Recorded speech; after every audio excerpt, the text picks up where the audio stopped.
Nabi ajar kepada kita. Ya, persiapan Ramadan ini dia ada dalam surah Al-Baqarah ayat 183. Allah Ta'ala kata, ya ayyuhallazina amanu kutiba alaikumusiyam kama kutiba alal ladzina min qablikum la'allakum tattaqun. Quran kata persiapan nak masuk Ramadan ni adalah latihan takwa yang mesti dibentuk.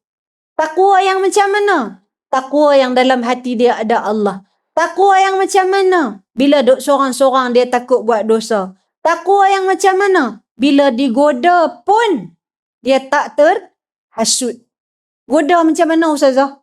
Saya tak faham goda apa. Dia goda ni bukan goda pakai seksi-seksi. Kan? Berzumba pakai baju tak pakai seluar. Contoh lah kan? Contoh lah. Pasal saya pun heran jugalah adik-adik sekarang ni kan.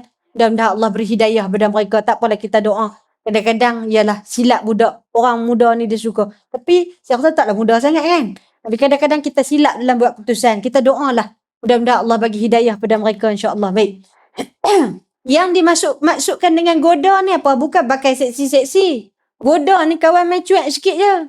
Puasa ni. Mana boleh duk cerita cakap pasal orang. Kalau nak cerita malam lepas buka usaha kat tarawih. Tu silap lah tu. Itu maknanya godaan yang kita kata apa? Terpedaya dengan godaan.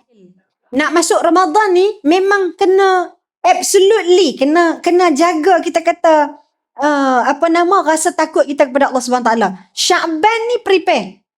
Prepare apa? Rasa takut. Takut apa? Takutnya Allah Taala tak terima. Takutnya ya Allah Ramadan yang datang ni aku tak sempat buat amal. Kalau tahun lepas kita khatam sekali, tahun ni target khatam 1.5 kali.